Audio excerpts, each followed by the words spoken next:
જે પરિણીત મહિલા છે તેને બિહારના સિવાનના એક મોન્ટુ ઉપાધ્યાય નામના વ્યક્તિ સાથે ઇન્સ્ટાગ્રામ પર પરિચય થયેલો અને ઇન્સ્ટાગ્રામ પર મહિલાને ફોસલાવીને કેટલાક અભદ્ર વિડીયોનું સ્ક્રીન રેકોર્ડિંગ તેના દ્વારા કરી લેવામાં આવેલું અને આ રેકોર્ડિંગને તેના સગાવાલા અને પતિ સુધી પહોંચાડી અને આ મહિલા પાસેથી અન્ય માગણીઓ તેના દ્વારા શરૂ કરવામાં આવેલી।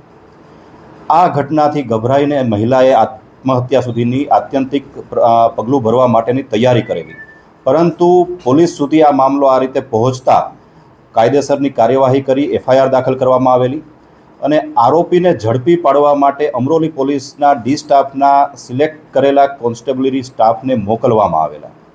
શરૂઆતમાં બિહારમાં સિવાન ખાતે અને તેની આસપાસના સ્થળે અમરોલી પોલીસની ટીમ દ્વારા તપાસ કરવામાં આવેલી। આરોપીને આ બાબતની જાણ થતાં આરોપી છત્તીસગઢ ખાતે અને મધ્યપ્રદેશ ખાતે અલગ અલગ સ્થળે ભાગી ગયેલ। અમરોલી પોલીસની આ ટીમ દ્વારા છત્તીસગઢના એક વિસ્તારમાં આરોપી હોવાની માહિતી મળતા ત્યાં વેશપલટો કરી એક તળાવના કાંઠે 4 દિવસ સુધી વેશપલટો કરી અને પડ્યા પાથર્યા રહેલા અને હ્યુમન ઇન્ટેલિજન્સ અને ટેકનિકલ સર્વેલન્સના કોમ્બિનેશનના આધારે આરોપીની ધરપકડ કરેલ છે।